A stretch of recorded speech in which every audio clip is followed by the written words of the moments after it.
Oi! Hoje é dia de recomendação de livros e eu vou fazer o seguinte, eu vou pegar livros que eu não gostei muito, livros que eu achei ruim, não tive uma experiência boa ou não funcionaram pra mim, e eu vou indicar livros que são parecidos, que têm temáticas ou elementos similares, mas que eu acho que fizeram muito melhor, e esse sim eu consegui aproveitar e eu gostei bastante. Eu já fiz esse vídeo aqui no canal uma vez, vou deixar pra vocês nos cards aqui embaixo se vocês quiserem ver outras recomendações também, além das que eu vou trazer aqui no vídeo. Fica ligadinho até o final, depois você vai lá e assiste o outro também se você ainda não viu. Bom, mas antes da gente começar essa lista, eu quero compartilhar com vocês o patrocinador do vídeo de hoje, que é o Literatur. O Literatur é um clube de assinatura que é exclusivo de livros seminovos e usados, que é algo muito diferente do que a gente vê dos outros clubes de assinatura. A proposta deles já é mais esse incentivo a um consumo mais consciente dos livros e também mais sustentável, e cada assinante recebe os livros escolhidos especificamente para o seu próprio perfil, que você pode selecionar na hora que você for assinar. Então a gente tem dois planos dentro do Literatur, o básico e o extra. No básico você ganha um livro, uma revista, um marcador e um card de autor colecionável. Já no plano extra, você tem tudo que tem no básico já, mais um mini livro colecionável que é produzido exclusivamente pelo pessoal do Literatur, um cartão postal e um bottle. E eles me mandaram também uma caixinha para abrir aqui para vocês e mostrar como que vem esse produto na casa de vocês. Na sua assinatura, você pode ali montar o seu perfil, então você pode escolher quais tipos de livros você quer receber, né? E dentre os gêneros que eles têm disponíveis ali, nessas categorias tem policial, terror, suspense, romance, fantasia, sci-fi, se você gosta de livro de desenvolvimento pessoal também. Vamos abrir então para ver qual livro eu recebi. Eu recebi já aqui, ai, amo um bottom de O Iluminado, que é um dos meus livros favoritos do Stephen King também. Nossa, tá bonitão esse bottom. Tem algumas informações aqui sobre a caixinha. Aí a revista que eles mandaram aqui foi uma revista de caça-palavras e eu não conhecia esse livro, que é O Por um Toque de Ouro, de Carolina Munhoz. Eu já ouvi falar dessa autora, mas eu não conhecia esse livro.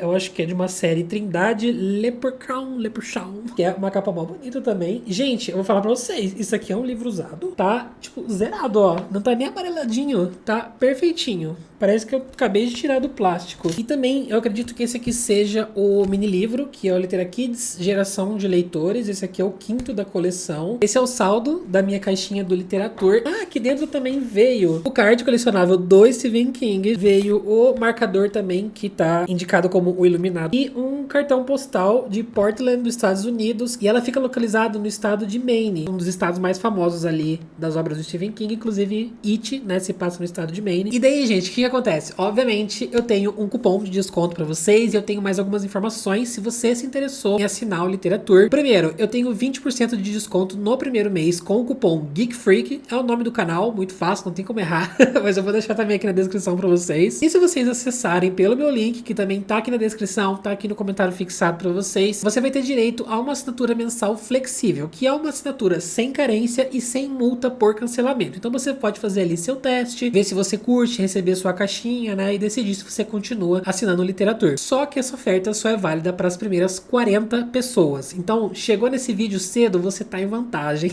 Já entra no link, já usa o meu cupom, já faz a sua assinatura, que é só para os primeiros 40. Muito obrigado também ao pessoal do Literatur por patrocinar esse vídeo e por abrir esse espaço pra gente conseguir esses descontos aí para vocês. Bom, sem mais delongas, vamos começar. E a primeira recomendação que eu quero fazer para vocês é em relação à Polícia da Memória, que foi um livro que eu tava com muita expectativa em relação a ele, porque é uma premissa muito interessante, que é uma sociedade distópica onde existe esse controle do que as pessoas se lembram. Então eles decidem do dia pra noite ali que algo não vai existir mais e que as pessoas vão esquecer sobre aquilo, e de uma forma meio realismo mágico as pessoas realmente começam a se esquecer. E ele tem esse cenário, essa atmosfera de vilarejo, sabe? Tem uma protagonista que ela vai passar por uma jornada pessoal muito grande, mas infelizmente eu achei um livro muito arrastado. É um livro que, assim, eu gostei dos conceitos dele, eu gostei da forma como ele termina, é muito doido inclusive, e no geral é uma experiência que é interessante, mas eu acho que é um livro um pouquinho inchado. É um livro que não acontece muita coisa, em certos momentos dá aquele desânimo, né? E eu vou recomendar pra vocês um livro que ele não é distópico, mas ele tem uma sensação, de alguma forma ele se parece um pouco, que é Um Conto para Ser Ser Tempo. Esse já é um livro com dois pontos de vista em dois tempos diferentes. Um tá no passado e um tá no presente. A pessoa do presente tá descobrindo um pouco sobre a história do que aconteceu com essa menina no passado. E Um Conto para Ser Tempo, ele também tem esse elemento de realismo mágico. Ele funciona um pouquinho diferente ali, mas ele tem muito essa coisa também de narrativas conectadas, onde a gente vai, de alguma forma, ligar todos esses elementos e eles vão fazer muito sentido ali pro final, também de uma forma muito doida. A gente tem essa coisa do contraste cultural, a gente tem temáticas um pouco pesadas também nesses dois livros em relação a suicídio, em relação a bullying, mas eu acho que o que se sobressai bastante em ambos os livros é essa tentativa de gerar uma conexão emocional muito grande com o leitor. E eu acho que Um Conto para Ser Tempo ele faz de uma forma belíssima. Eu fiquei muito preso nessa história, eu simplesmente amei. Os pontos de vista do presente, eles são um pouquinho lentos também, tá? Eles também têm essa sensação de que não tá acontecendo muita coisa, mas eles vão fazer muito sentido lá na frente e você vai entender porque não precisou acontecer tanta coisa. De certa forma, a Polícia da Memória também é um pouco assim, mas entre as duas experiências eu prefiro muito mais O Conto para Ser Tempo. Bom, vamos falar de Bunny, que na verdade não é um livro ruim, não é um livro que eu não gostei, é um dos meus livros favoritos aí, porque eu amo coisa maluca, só que eu sei que é um livro que não funciona pra muita gente. Então, essa minha recomendação vai pra você que tentou ler Bunny, mesmo se você foi de recomendação aqui do canal, ou você pegou por si só, e não funcionou pra você porque ele é confuso, porque ele é maluco, porque é sem pé nem cabeça. Eu vou te indicar um outro que também é sem pé nem cabeça, que eu estou pensando em acabar com tudo. Inclusive, tem uma temática psicológica por trás da história que você vai descobrindo mais pro final de ambos os livros que são similares. Aí eu não posso falar muito porque já é spoiler, mas ele vai trabalhar com essa coisa do psicológico. Ambos os livros são bastante dark. O Estou Pensando em Acabar com Tudo eu achei ele até um pouquinho mais sombrio. Ele tem essas cenas meio oníricas, meio psicodélicas, que você não sabe se tá acontecendo de verdade ou não. Sabe aquela coisa meio de sonho, que você tá num lugar e depois você tá no outro? As coisas vão se transformando ao seu redor. Isso acontece bastante aqui. E em Bunny também acontece. Tem muita cena em Bunny que você, tipo, não é humanamente possível aquilo acontecer. São coisas fantasiosas. Você não sabe se estão acontecendo de verdade. E aqui é a mesma coisa. Então eu posso dizer que é um realismo mágico, mas ao mesmo tempo, quando você entende as questões por trás do livro, você entende. É muito difícil falar sem dar spoiler. E eu amo, gente, essa coisa de ficar sempre duvidando do que tá acontecendo na história. Assim, eu diria que ambos os livros têm poucas respostas. O Estou Pensando em Acabar com Tudo fica mais claro as respostas, tá? Eu acho que ali você sai satisfeito de... Talvez não entende 100% do que aconteceu ali no livro, mas você sai com uma noção do que pode ser. O Bunny já é um livro que também acontece, ele tem algumas dicas que você tem que prestar muita atenção pra pegar, mas eu acho que é algo mais teorizável, assim, que você vai conversar com as pessoas e trocar ideias do que você tirou ali da história, o que pode ser, e não vai ter uma resposta concreta. Já não Estou Pensando em Acabar com Tudo, eu acho que ele tem uma resposta um pouquinho mais sólida. Então talvez funcione melhor pra quem não curtiu o Bunny, tá? O próximo livro é o Nona Casa. Gente do céu, como eu desejei gostar desse livro também. Eu tive alguns contatos com o Leigh Bardugo, eu já li a trilogia, aquela primeira dela lá, né, que virou Sombriossos, que virou série. Eu parei no segundo livro, infelizmente não dei sequência, não curti tanto, mas eu amei a duologia do Six of Crows. Então Nona Casa pra mim ia ser esse desempate com a Leigh Bardugo, né, e eu tava muito empolgado porque eu amo esse cenário de Dark Academia, e infelizmente foi um livro muito arrastado também, que ele vereda pra um rumo um pouquinho policial, de investigação, que eu achei chato. Achei que ficava indo pra cima e pra baixo e também não chegava em lugar nenhum. Os personagens aqui eu acho que eles são bem mais juvenis, e foi isso também que me trouxe uma distância da história. Em relação a esse livro, o que eu recomendo pra vocês é o Magia das Marés. Vocês sabem que eu amo essa série, eu sou apaixonado. Amo o primeiro, amo o segundo livro, tô empolgadíssimo pro terceiro. E aqui a gente também tem esse cenário de escola, onde no Magia das Marés especificamente é uma escola voltada pra essa coisa de lidar com as magias que eles têm. Um negócio bem Harry Potter mesmo. A gente também tem personagens meio prepotentes, assim, não tanto quanto Nona Casa. Eu acho que em Magia das Marés a gente tem personagens muito mais agradáveis, muito mais gostáveis. Eles são jovens também, eles são ali na fase da adolescência, e tem sim alguns draminhas entre eles, né? Eventualmente vai envolver um pouquinho de romance, mas eu acho que a abordagem da autora foi muito mais agradável, foi muito mais madura. Eu fiquei muito mais envolvido e intrigado com os mistérios. Aqui a gente também tem pessoas que morrem, pessoas que aconteceram coisas inexplicáveis com elas e a protagonista vai atrás de tentar entender o que de fato tá rolando. Tem essa coisa também de sociedade secreta que a gente tem no Nona Casa, a protagonista basicamente vai entrar pra uma sociedade secreta, e aqui em Magia das Marés também ela vai eventualmente se deparar com uma e vai se infiltrar e tentar descobrir coisas a partir dali. Então tem vários elementos, tem essa coisa da Dark Academia, de ser meio sombrio, de ser esses lugares meio góticos, antigos e casteludos também às vezes. Só que eu acho Magia das Marés muito mais completo, eu acho que é uma escrita muito mais fluida, muito mais gostosa, não tem aquele sentimento. Eu sinto que a Leigh Bardugo, ela tem muito peso, sabe? Quando você tá lendo, vai bater naquele cansaço, parece que você leu 1 milhão de páginas, você foi ver, você só leu 3 páginas. E eu não sinto isso na Magia das Marés, nossa, o livro voa. Tem um livro que eu acho que eu sou minoria em relação a ele de não gostar, que é o Pax, né? Que é de um menininho ali que ele sai com a raposa dele, eles vão fazer uma jornada atrás, acho que é do pai?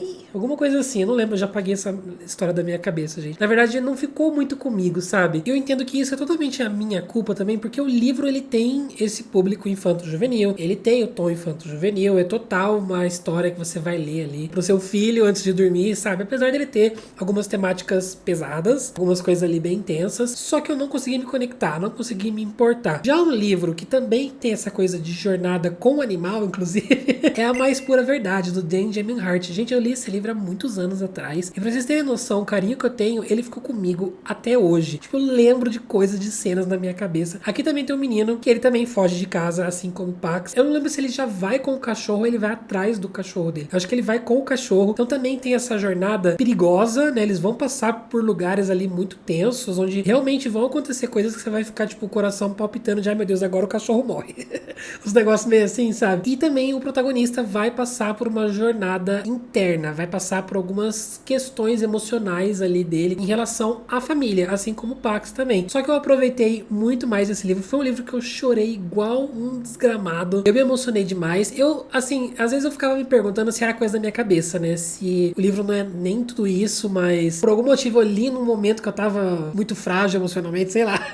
Mas eu fui ver resenhas dele atualmente, agora, né, no Goodreads, e um monte de gente também falando que é emocionante, que chorou horrores. Então, a minha recomendação segue até hoje. Eu já li há muitos anos, mas é um livro que eu sempre recomendo pra todo mundo. Agora vamos pra polêmica, vamos falar de romantasia. Eu vou começar aqui com De Sangue e Cinzas, que foi um livro que eu juro pra vocês que eu tentei, tá? Eu fui de coração aberto. Até certo ponto, na verdade, eu tava muito gostando, porque eu já sabia o que esperar, eu já fui com as minhas expectativas adequadas ali, e eu gosto muito dessa coisa de casteluda, sabe? De intrigas políticas, de conversas e alianças que você pode ir fazendo ali dentro daquele cenário, e também as traições e reviravoltas em relação a isso. Pra mim isso tava sendo suficiente, até que a gente tem uma grande reviravolta ali, em que muda um pouco a perspectiva sobre alguns personagens, e eu achei que ele fez a pior coisa possível que ele poderia fazer pra deixar o livro clichê, pra deixar o livro qualquer outro livro do mesmo gênero de romantasia ali. Ele teve a oportunidade de ser algo mais e ele infelizmente caiu na mesmice, e eu me desanimei muito quando eu li. Eu detestei essa reviravolta. Não é nada demais, mas é justamente por ser qualquer coisa, sabe? Então uma recomendação de um livro que eu gostei bastante, que também é de romantasia e que também a gente tem alguns elementos similares, é O Caçador Sem Coração. Aqui já é, tipo, o de Sangue e Cinzas, ele tem um negócio meio vampiro, lobisomem ali, tem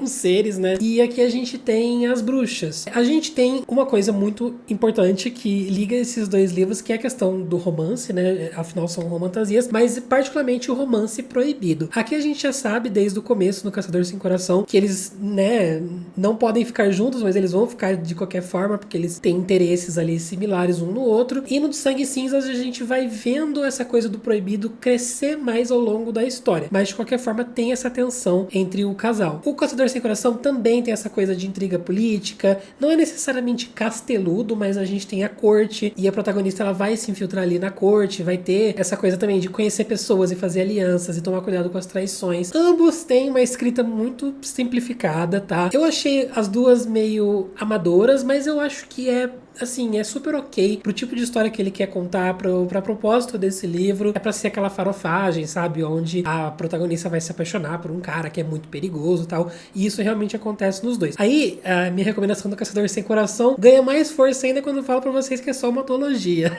Já o de Sangue e Cinzas, a gente fala que é a série do churrasco, né? Já tem aí 900 milhões de livros. Mas eu sou muito apaixonado pelo Caçador e eu pretendo continuar, vou ler o segundo livro que acabou de sair esse ano ainda, pra concluir essa duologia. Um livro que foi um chute meu no hype, porque tava todo mundo falando e eu não parava de ver esse livro, mas eu quebrei muita cara, foi Antes que o Café Esfrie. Que é essa coisa dessa cafeteria mágica, né? Onde as pessoas são transportadas pra, eu acho que é outro momento da vida delas, acho que é pro passado, né? E elas vão poder revisitar coisas ali do passado. Assim, é uma história por si só, mas a estrutura dela é como se fossem mini historinhas, porque a gente vai ver várias pessoas passando por essa cafeteria e vivenciando coisas diferentes, né? A questão é que eu achei um livro muito confuso. Sabe aquela sensação quando você lê, mas você não faz sentido na tua cabeça aquilo que você tá lendo? Eu não consegui me importar com esses personagens, eu não consegui me importar com a jornada emotiva deles, porque esse é o grande propósito do livro, né? É você se conectar e você se importar com essa remanescência deles e com eles revisitando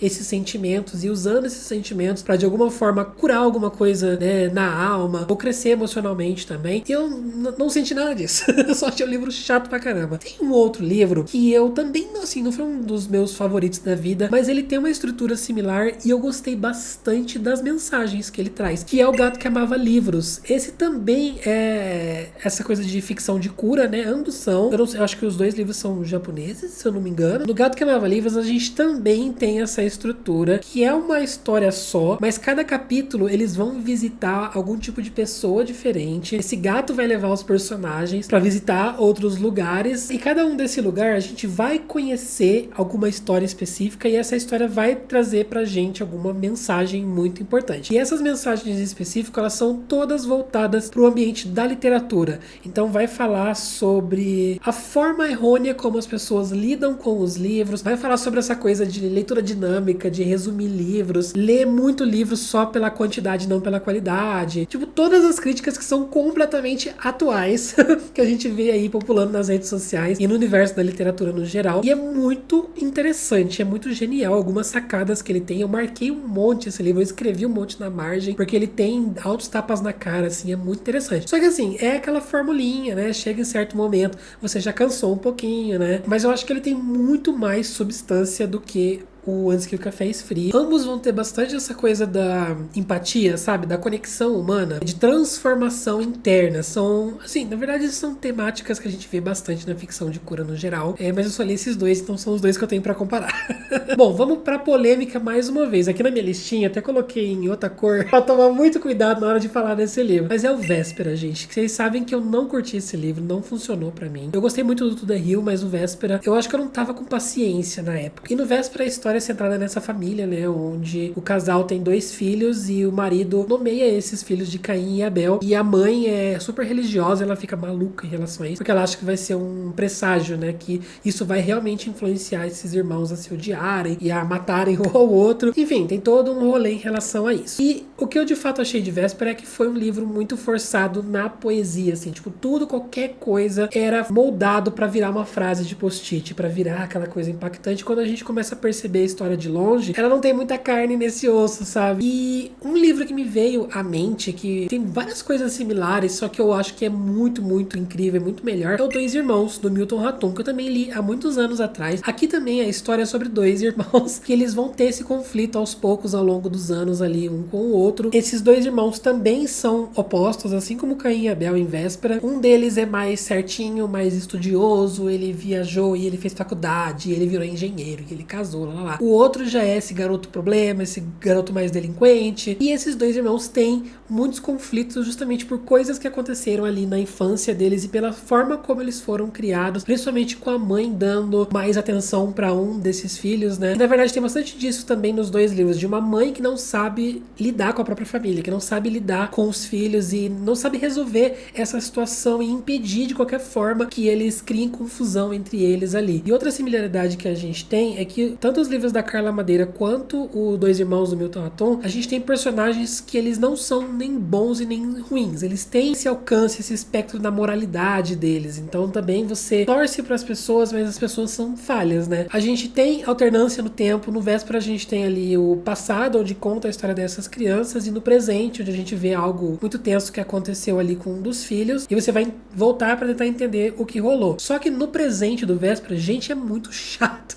São cenas curtas, mas são cenas que toda vez que chegava eu ficava, ai meu Deus, de novo não, porque elas não acrescentavam absolutamente nada. Era só a personagem fazendo altas reflexões ali, e isso não fazia nenhum tipo de diferença ou não avançava a história para lugar nenhum. Só no final que um desses pontos de vista vai de fato importar para alguma coisa. No Dois Irmãos a gente tem uma alternância e ela é essencial para criar dinâmica na história, mas também para construir as camadas dessa família e você entender mais profundamente por que essa família é desse jeito, por que esses dois irmãos são desse jeito. Dois Irmãos é maravilhoso, eu tenho muita vontade de reler, porque como eu disse, eu li faz muitos anos e eu quero vivenciar de novo. Depois eu ainda li o quadrinho, tem um quadrinho dele muito, muito bom. Nesse outro formato funcionou demais, eu amei os dois igual. Agora uma leitura recente que eu falei no vídeo retrasado aqui do canal é o Por Trás de Seus Olhos. Gente do céu, que livro tenebroso. É um livro de suspense policial ali, onde a gente vai ter como centro dos personagens duas mulheres, e essas mulheres também passam por coisas dentro de casa ali, principalmente uma em relação ao marido, e vai ter muita tensão nesses eventos ali. E assim, eu não curti a escrita desse livro, eu achei que ela foi muito enfadonha, eu achei que é um livro completamente entediante, assim, eu pegava pra ler, eu não aguentava ler uma página, eu já queria parar, fazer outra coisa. Eu achei as personagens muito detestáveis, assim, eu gosto de personagem que você ama odiar aquele personagem. É um personagem detestável, mas num bom sentido, né? Aqui, na verdade, é só ranço mesmo, assim, eu não suportava mais estar na cabeça dessas personagens, fora que ele toma um rumo completamente absurdo, completamente cuculelé da cabeça, que não faz sentido nenhum e é, enfim, é ridículo, tá? E daí, quando eu tava lendo, é algo que eu até falei no meu vídeo onde eu resenho esse livro, que eu falo um pouquinho mais sobre ele, ele me passou vibes muito similares a Liane Moriarty, só que assim, a Liane Moriarty é a rainha, né? Ela faz muito melhor. Então, eu comparo ele um pouquinho com Pequenas Grandes Mentiras. Não é necessariamente, tipo, no Por Trás de Seus Olhos tem um elemento meio sobrenatural. Tem uma coisa meio espiritual ali acontecendo. Pequenas Grandes Mentiras, não. Mas o Pequenas Grandes Mentiras, a gente também vai ter essa história centrada em mulheres que estão casadas ali, que também, cada uma tá passando alguma coisa dentro de casa. No Por Trás de Seus Olhos, o marido ali, a gente vai aprendendo ao longo da história que ele é meio abusivo com a mulher. E é uma relação muito estranha. O Pequenas Grandes Mentiras, nossa, é isso vezes 10, assim. As coisas que elas passam em casa são também horríveis. Tem a vantagem que tem muita cena de terapia que eu amo. E também tem essa coisa deturpada, sabe? De pessoas que você não pode confiar muito na moral. Você quer torcer por essas personagens, mas às vezes também elas tomam algumas decisões que são duvidosas. E eu acho que é infinitamente superior ao Por Trás de Seus Olhos. Bom, vamos lá. Vamos falar de Colleen Hoover? Todas as suas imperfeições. Gente, esse livro foi um grande trauma na minha vida, tá? Que eu acho que eu nunca vou me recuperar dele. No Todas as Suas Imperfeições, a gente tem uma moça que um dia ela chega de viagem mais cedo pra surpreender o noivo dela e ela descobre que ela tá sendo traída. Ali naquele corredor do prédio, ela encontra com um cara que também tá sendo traído pela mulher que tá lá dentro com o noivo da menina. Enfim, dois cornos no corredor ali conversando, né? Eventualmente, esses dois vão começar um romance entre eles e a gente vai ter toda uma jornada ali da dinâmica desse casal e como esse relacionamento ao longo dos anos vai se esfriando um pouco. O que eu me lembro tem uma temática muito forte ali de infertilidade. Eles estão tentando engravidar por muito, muito tempo, como isso também vai afetando demais a relação entre eles. São temáticas interessantes, são temáticas legais que eu amo acompanhar em livros de drama, só que infelizmente feito pela Colleen Hoover. Então, pra mim não funcionou, eu não gosto da escrita dela, eu acho que tudo que ela faz é muito raso. Enfim, não vou entrar nesse detalhe agora. Mas assim, um livro que pode não ser do mesmo estilo, vocês vão entender por quê, mas vai tratar basicamente da mesma situação, é o Nem Te Conto, da Emily Henry, que também é sobre duas pessoas que foram traídas, essas duas pessoas aqui ficaram juntas, né, e os corno que resolve se juntar também, e eles vão acabar inclusive até morando juntos, porque ela precisa de um apartamento, e ele tem ali agora uma vaga no apartamento dele, e eles vão de amizade pra construir esse relacionamento aos poucos. O Todas as Suas Imperfeições é dramalhão, tem assuntos mais sérios, sérios, assuntos mais pesados, e o Nem Te Conto já é uma comédia romântica. Mas se você tem interesse nesse elemento de troca de casais, eu acho que o Nem Te Conto não precisa nem falar nada, né? Emily Harry, ela faz de uma forma super gostosinha. Eu amei ver o crescimento dessa relação entre eles. São pessoas com personalidades muito distintas. Eu lembro que eu amei bastante o rapaz desse casal aqui. A Emily sempre também coloca um pouquinho de drama ali, não é tão pesado, né? Não vai igual tipo Abby Jimenez, que é mais um livro de sofrimento e depressão do que de romance, né? Mas ela sempre coloca alguma coisinha ali que também dá um temperinho a mais. Eu acho que o Nem Te Conto é um pouquinho extenso, eventualmente ele deu uma cansadinha, mas nada que se compare a todas as suas imperfeições. Gente, eu falei recentemente também que foi o Silo. Eu abandonei, né, o primeiro livro dessa trilogia, mas eu comecei a assistir a série na Apple TV Plus. Eu maratonei a primeira temporada, eu engoli, acho que foi sábado agora, eu fui dormir 5 horas da manhã, porque eu não conseguia parar de assistir. Tava chegando no finalzinho da temporada, nossa, eu vi 4 episódios seguidos, e agora eu tô na segunda temporada, e tá espetacular, uma das melhores séries que eu já assisti. Se você gosta dessa coisa de distopia, de pessoas que estão ouvindo mentiras de algum governo secreto ali que quer manter a população em controle. Gente, é muito bom, os atores são maravilhosos, a fotografia, o suspense, a produção da série, cena, nossa, incrível. Muito melhor que esse livro pode. Que Silo, pra mim, o livro, inclusive, é algo que eu vi muito claramente depois que eu comecei a assistir a série, que ele tem esse grande ponto de interesse no começo da história, mas depois o ritmo cai bastante e se torna uma história bem desinteressante, bem arrastada. E a série, ela melhora muito isso. Todos os pontos no livro, onde a gente tinha sequência de eventos ali, que eram chatinhos, que eram lentos, a série conseguiu criar algum novo evento que não impacta muito o escopo geral da história. Ele não transforma totalmente o rumo pra onde a história vai, mas ele vai criando mais tensão e mais interesse. Então, o meu problema com o Silo foi justamente a falta de interesse. Então, outro livro que tem essa coisa distópica também é o Fúria Vermelha, do Percy Brown, que também é um livro mais antigo, né? Eu acho que muitos de vocês já leram, já conhecem. Mas o Fúria Vermelha é uma sociedade que vive em Marte, é uma sociedade dividida em castas e a gente abre a história acompanhando uma das castas mais baixas ali. E é um protagonista que ele mora num negócio meio Minas, assim, meio subsolo, o que é muito similar a Silo, porque Silo é uma comunidade que eles têm ali toda no subsolo, porque o mundo acima já tá totalmente destruído e tá inóspito, né? O ar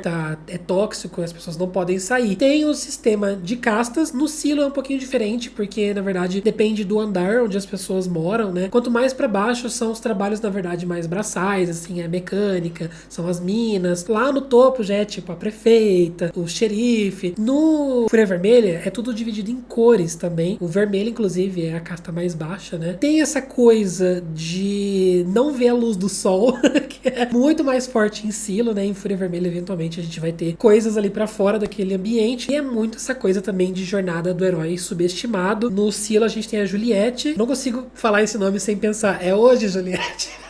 Que ela vem, inclusive, lá da mecânica, lá dos níveis mais baixos, e ela sobe, vira uma xerife, e ela vai investigar altas coisas que estão acontecendo ali na alta sociedade do Silo. E no Fúria Vermelha também a gente tem o Daryl, que ele é um desses trabalhadores da mina ali, e ele vai tentar sair, e ele vai tentar subir até a casta mais alta para se infiltrar dentre os governadores ali e destruir esse sistema de dentro. Então também tem essa coisa de uma pessoa que é muito subestimada, que a gente acha que é toda, né, fraquinha, judiada, e como essa pessoa vai crescendo ao longo da história. Eu amo Fúria Vermelha e eu super recomendo. Minha próxima indicação é em relação ao Tinta, Sangue, Irmã Escriba, que eu sempre tenho que memorizar por 8 minutos esses títulos, não esqueço a ordem das palavras. É um livro, inclusive, gente, que assim, eu não achei ele ruim, mas eu achei ele fraco, eu achei ele mal desenvolvido. Eu até não tenho muitas lembranças mais desse livro, mas eu sei que é um universo onde o sistema de magia tá voltado pra essa questão dos livros. E é super essa vibe de aventura, né? Onde os personagens vão pra cima e pra baixo, tem muita cena de ação, tem muita coisa de perseguição, né? De pessoas que estão em perigo. E isso é muito legal. Isso entretém bastante no livro. Só que o livro, ele também não tem muita construção de universo. O sistema de magia é muito mal explicado, então fica tudo à mercê do que a autora quer fazer. Se pra ela convém fazer alguma coisa específica agora, então o sistema de magia se molda e ele é dessa forma agora pra a história da sequência, né? Então é um livro legalzinho, é um livro de aventura, mas é um livro fraco, é um livro um pouquinho pouquinho mal construído e desenvolvido. Já um que é similar, ele não é também o suprassumo da literatura, mas ele faz de uma forma muito mais amarradinha e muito melhor construído. É o Livro das Portas, que eu li recentemente também, que eu já falei bastante pra vocês aqui. Quando eu tava lendo, eu tava lembrando de Tinta, Sangue, Irmã Escriba, e alguém no vídeo, quando eu falei sobre ele, também comentou que lembrou bastante, só que a versão bem feita.